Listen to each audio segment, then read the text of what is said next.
새벽 2시, 3시에 눈이 번쩍 떠지나요? 많은 어르신들은 그걸 나이 들어서 당연한 일이라고 넘겨버립니다. 하지만 저는 오늘 그 생각을 멈춰 달라고 부탁드리겠습니다.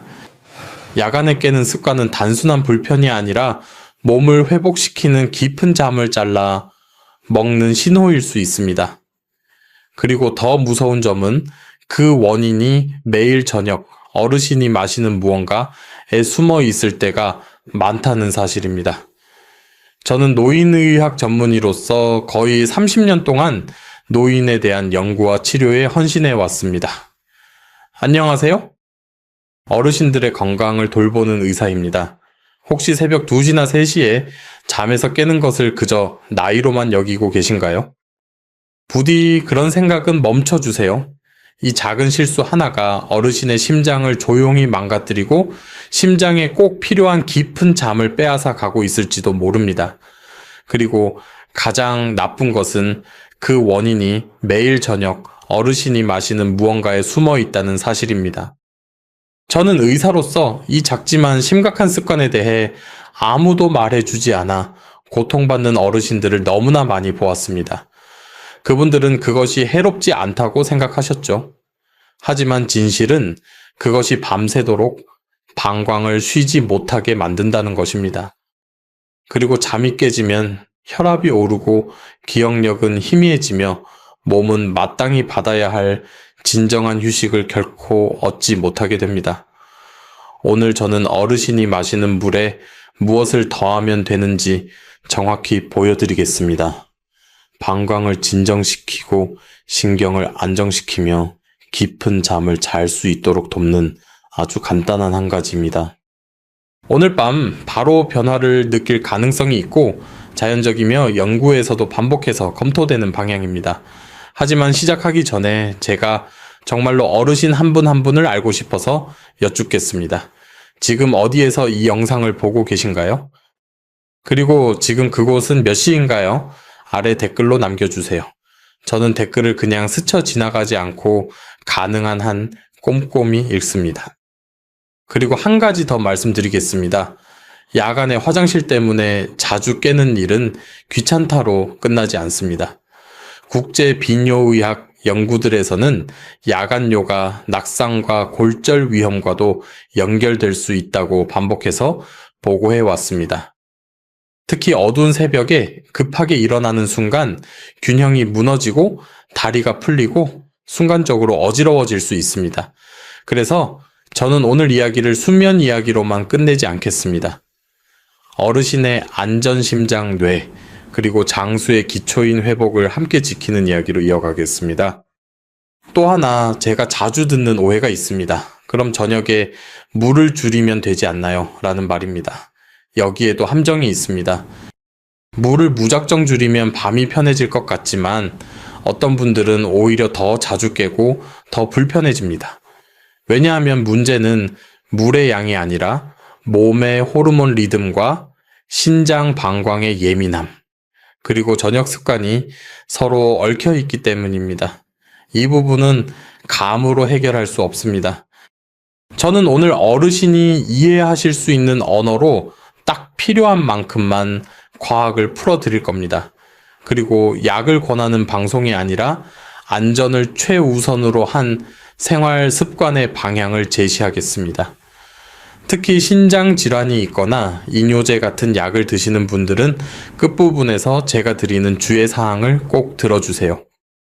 자, 이제 본격적으로 들어가겠습니다. 새벽에 깨는 이유는 전립선 하나만의 문제가 아닐 수 있습니다. 여성 어르신도 같은 증상을 겪는 이유가 바로 거기에 있습니다.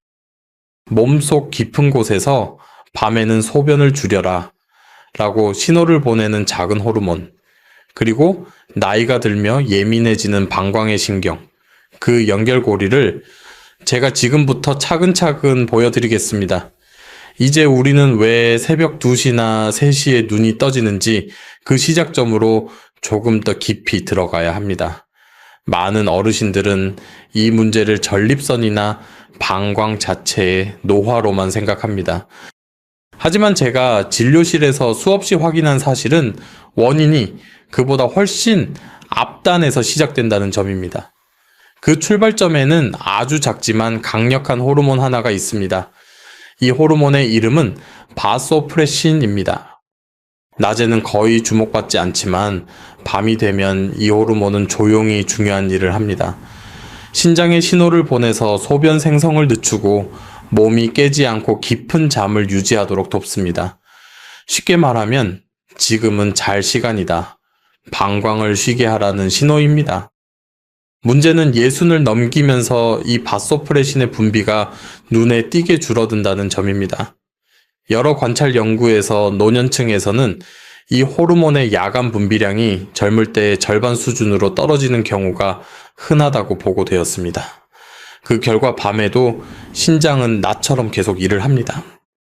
어르신이 자고 있는 동안에도 소변은 멈추지 않고 만들어집니다. 이때 방광은 쉴 틈이 없습니다. 그리고 나이가 들수록 방광은 더 예민해집니다. 젊었을 때는 컵 2개 분량이 차야 신호를 보냈다면 이제는 반 컵만 차도 급한 신호를 보냅니다. 그래서 실제로는 소변이 많지 않은데도 몸은 지금 당장 화장실이라고 착각합니다. 이 신호가 뇌에 도달하는 순간 잠은 끊어집니다. 아직 깊은 회복 단계에 들어가지도 못했는데 몸은 강제로 깨어납니다. 이때 심장은 박동을 올리고 혈압은 순간적으로 상승합니다. 이 과정이 매일 반복되면 밤은 휴식의 시간이 아니라 작은 스트레스의 연속이 됩니다. 여기서 많은 어르신들이 이렇게 말씀하십니다. 그래서 저녁에 물을 아예 안 마십니다. 이 선택이 오히려 문제를 키우는 경우가 적지 않습니다. 낮 동안 물을 충분히 마시지 않으면 몸은 가벼운 탈수 상태로 들어갑니다. 혈액은 더 끈적해지고 신장은 더 많은 부담을 받습니다. 그러다 밤에 누워서 다리가 심장보다 높은 위치로 오면 낮에 다리와 조직에 쌓여있던 수분이 다시 혈관으로 돌아옵니다. 이 현상은 제가 진료실에서 어르신들께 자주 비유하는 조용한 파도와 같습니다. 몸은 이 여분의 수분을 처리하기 위해 다시 신장을 작동시킵니다. 그리고 결국 방광은 또 한 번 채워집니다. 이때 어르신은 물을 안 마셨는데도 왜 또 깨지? 라고 느끼게 됩니다. 그래서 밤에 물을 줄이는 전략은 많은 경우 근본적인 해결책이 되지 못합니다. 또 하나 중요한 변화가 있습니다. 바로 신경계의 민감성입니다. 나이가 들수록 방광을 둘러싼 신경은 더 쉽게 흥분합니다.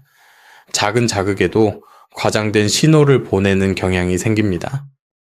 이 때문에 실제로는 긴급 상황이 아닌데도 몸은 위급하다고 착각합니다. 이 신경의 과민성은 수면이 부족할수록 더 심해집니다. 즉 잠이 깨면 신경은 더 예민해지고 예민해진 신경은 다시 잠을 깨웁니다. 이것이 많은 어르신들이 빠져드는 악순환입니다. 저는 이 지점에서 한 가지를 분명히 말씀드리고 싶습니다. 이것은 어르신의 의지가 약해서 생기는 문제가 아닙니다. 몸이 늙어서 어쩔 수 없는 것도 아닙니다. 생리적인 변화가 겹쳐서 만들어진 결과일 뿐입니다. 다행히 이 과정은 완전히 고정된 것이 아닙니다. 신경은 진정될 수 있고 방광은 다시 안정될 수 있습니다. 호르몬의 리듬도 생활 습관에 따라 어느 정도 보완될 수 있습니다. 그래서 저는 어르신들께 참아라가 아니라 도와주자라는 표현을 씁니다. 이제 다음 단계에서 우리는 중요한 전환점을 만나게 됩니다. 바로 몸을 흥분시키는 습관과 몸을 진정시키는 습관의 차이입니다. 그 차이 한가운데에 많은 분들이 놓치고 있는 아주 조용한 요소가 있습니다.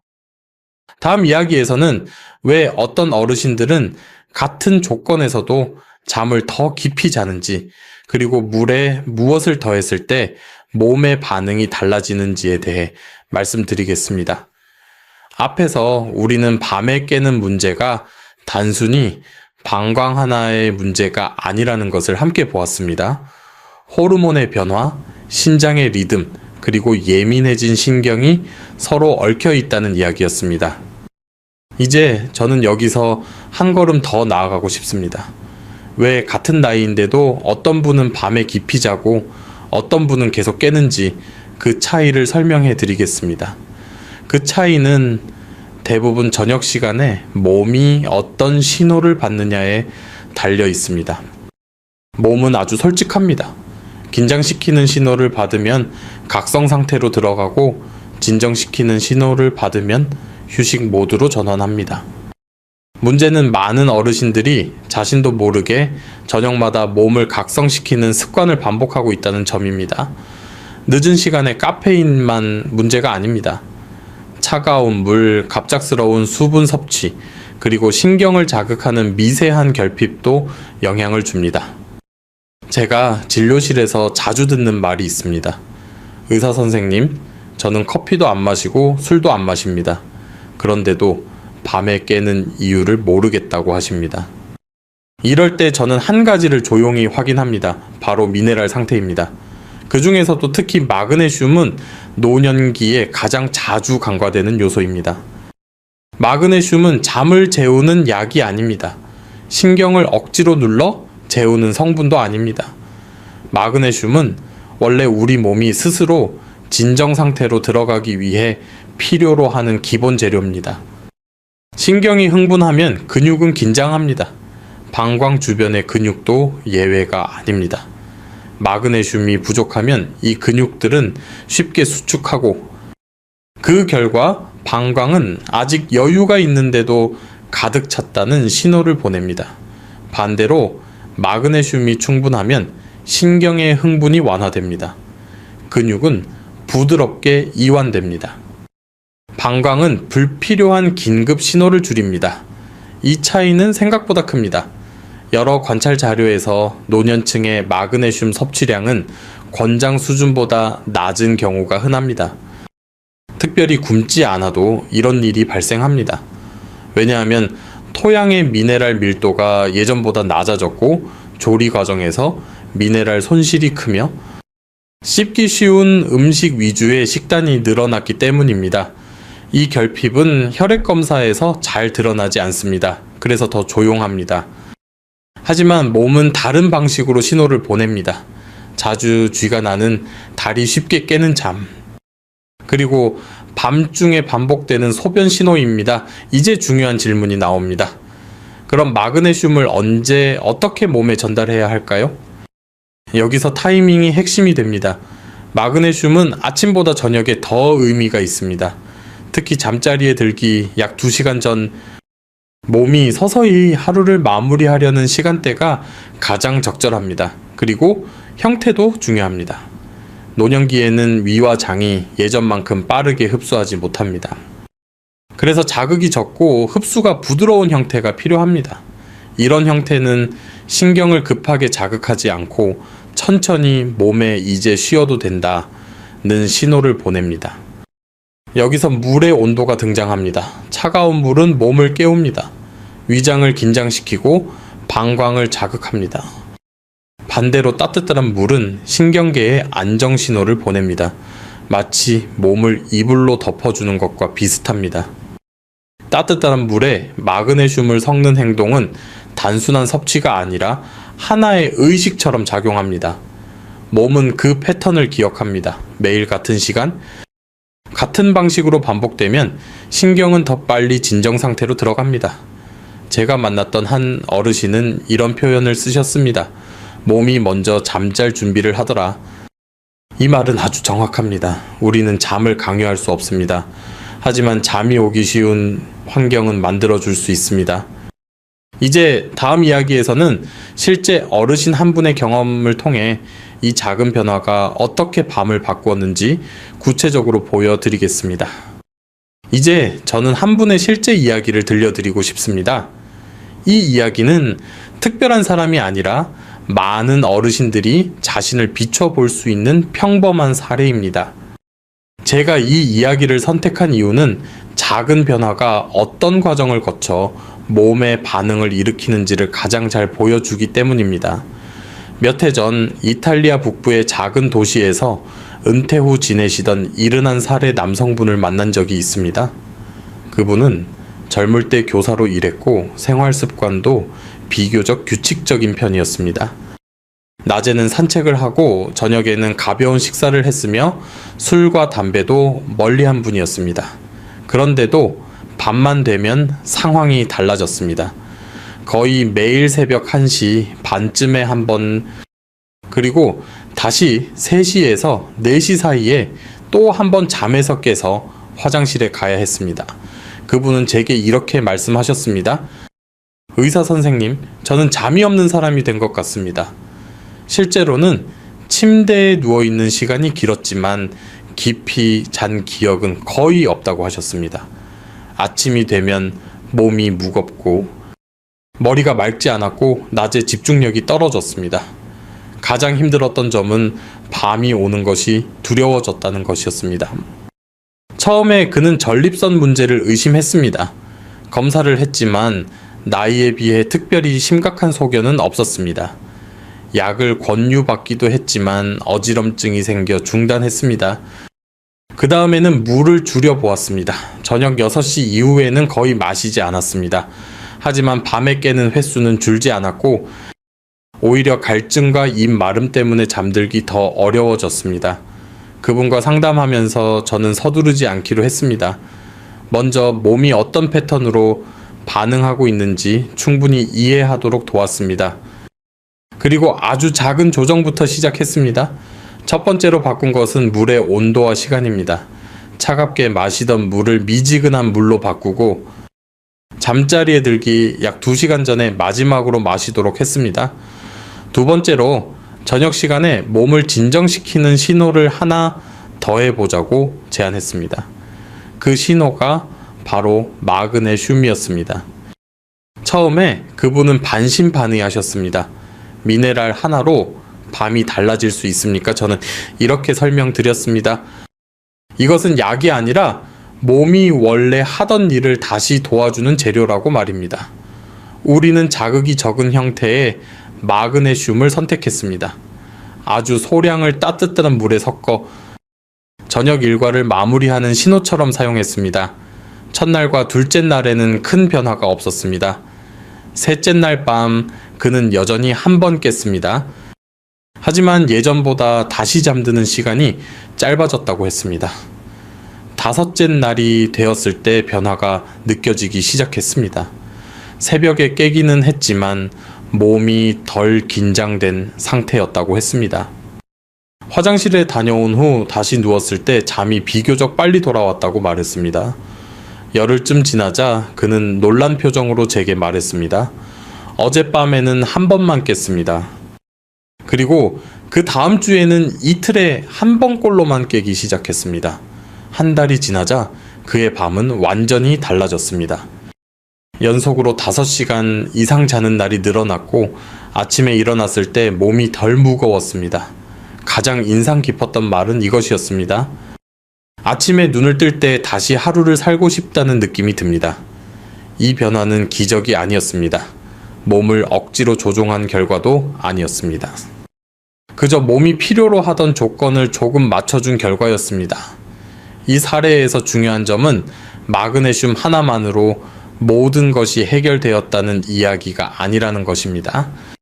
시간 온도 반복되는 신호, 그리고 몸을 재촉하지 않는 태도가 함께 작용했다는 점입니다. 저는 이 이야기를 들려드리면서 모든 어르신이 똑같은 결과를 얻을 것이라고 말하고 싶지는 않습니다. 몸마다 반응 속도는 다릅니다. 하지만 분명한 것은 야간에 깨는 문제가 반드시 평생 안고 가야 할 운명은 아니라는 점입니다. 다음 부분에서는 이 변화를 더 안전하게 적용하기 위해 어떤 점을 주의해야 하는지, 그리고 어떤 분들은 특히 조심해야 하는지를 말씀드리겠습니다. 앞선 이야기에서 저는 한 분의 실제 경험을 통해 작은 변화가 밤을 어떻게 바꾸는지 보여드렸습니다. 이제 여기서 많은 어르신들이 궁금해하시는 질문으로 자연스럽게 이어집니다. 왜 이런 변화가 몸에 통하는가? 라는 질문입니다. 이 질문에 답하기 위해 저는 복잡한 의학 용어 대신 몸의 언어로 설명드리고 싶습니다. 우리 몸은 밤이 되면 낮과 완전히 다른 방식으로 작동합니다. 심박수는 느려지고 혈압은 내려가며 뇌는 회복 모드로 전환됩니다. 이 과정에서 가장 중요한 역할을 하는 것이 신경계의 균형입니다. 흥분과 이완 사이의 균형이 무너지면 몸은 쉬고 싶어도 쉬지 못합니다. 노년기에 이 균형이 흔들리는 가장 큰 이유 중 하나가 바로 미네랄 환경의 변화입니다. 그 중에서도 마그네슘은 신경 안정의 중심에 있는 요소입니다. 마그네슘은 신경세포 사이에서 흥분 신호가 과도하게 전달되지 않도록 조절합니다. 마치 소음이 커지지 않도록 볼륨을 낮춰주는 장치와 비슷합니다. 이 기능이 약해지면 작은 자극도 크게 느껴집니다. 방광 역시 신경의 지배를 받습니다. 마그네슘이 부족한 상태에서는 방광벽의 근육이 쉽게 긴장합니다.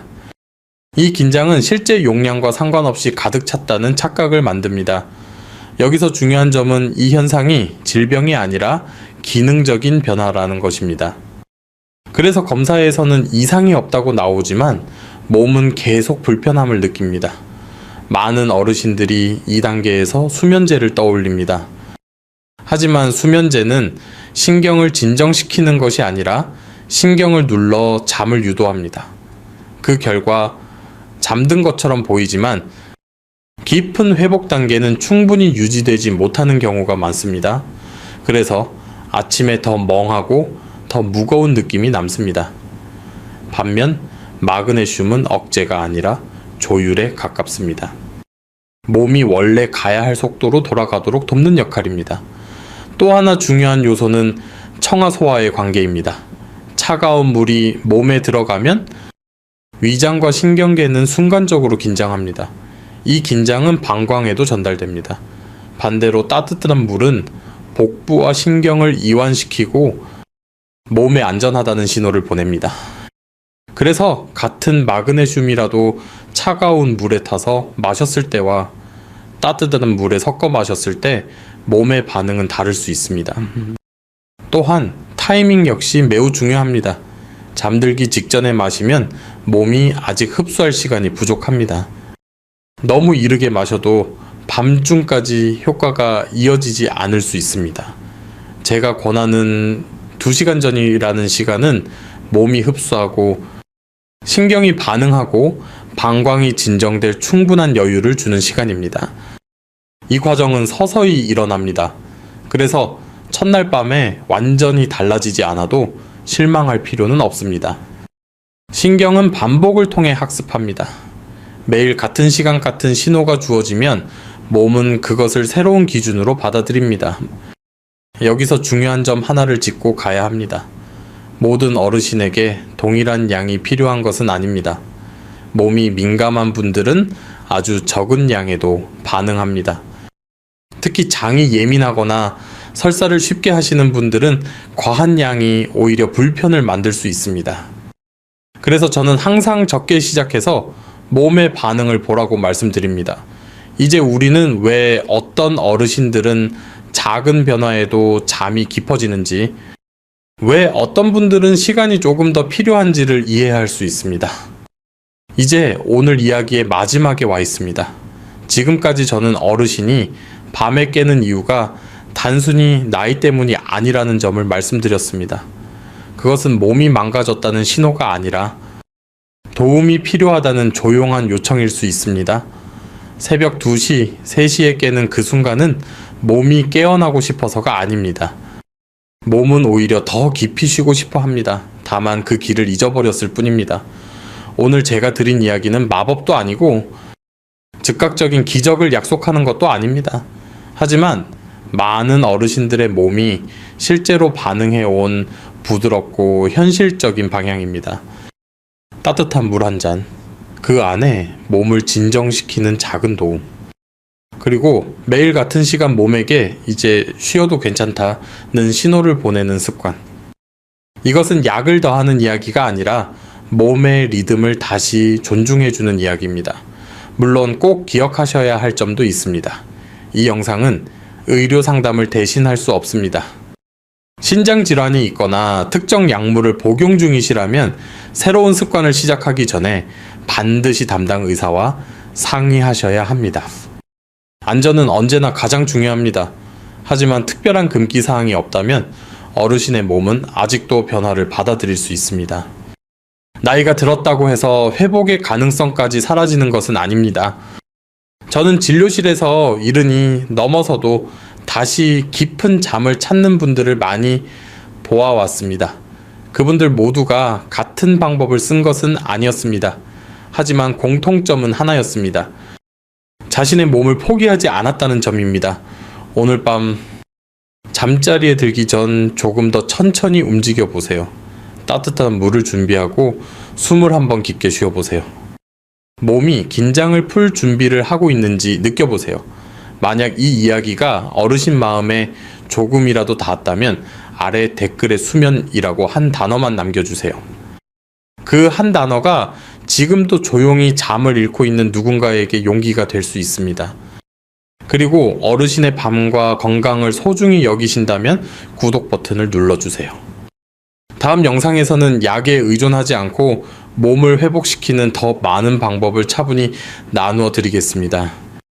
편안한 잠은 사치가 아닙니다. 그것은 어르신이 지금까지 살아온 삶에 대해 몸이 스스로에게 주는 가장 기본적인 보상입니다. 오늘 밤 그 보상을 다시 받아보시길 바랍니다.